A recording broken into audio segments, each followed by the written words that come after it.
Welcome back mga kalapatids. Magutom na yung mga alaga natin, nagwawalaan na. Yung batang ibon nasa cage, ito na pagkain nila mga kalapatids.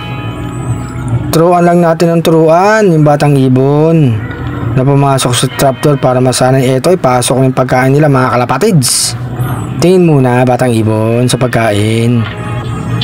Lapag na natin, nakabang yung mga ibon natin. Ito na, kain na kayo mga flyers. Tapos ito naman ang batang ibon. Ito naman yung mga flyers. Batang ibon ulit tayo mga kalapatids. Papasukin na natin to sa loob. Ito ng cage. Harap natin yung pinto sa trapdoor mga kalapatids. Bubuksan natin yan. Papasok na yan. Ito na mga kalapatids. Talo na batang ibon. Tumalo na mga kalapatids. Ganyan na magturo mga kalapatids. Tuturuan niyang pumasok, ulit-ulitin para masanay ang batang ibon mga kalapatids.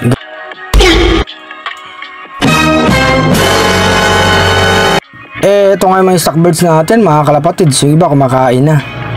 Sa baba bibigyan natin ng pagkain yan. Ito nga, magbigay tayo ng vitamin sa kanila mga kalapatids. Maganda sa immune system nila yan.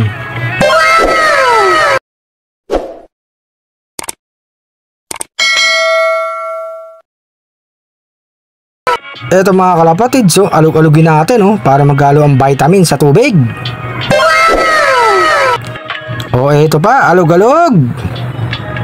Ito ang ipapainom natin sa kanila. Ito mga kalapatids, ilagay natin yung vitamin nila. Ayan, nagsipag-inuman na. Huwag mag-agawan, lahat mga kainom. Pila-pila.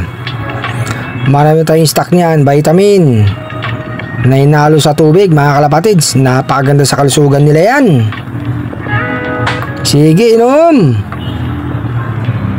para lumakas ang inyong katawan. Yan, mukhang tapos na mga kalapatids.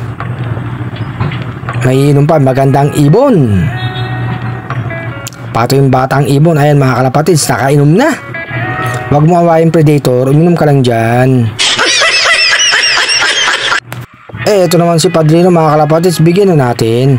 Inom ka na Padrino, pangwala yung ibon. Ito ay mga alaga natin mga kalapatids, mga busog na. Yung batang ibon nandiyan pa rin sa kainan.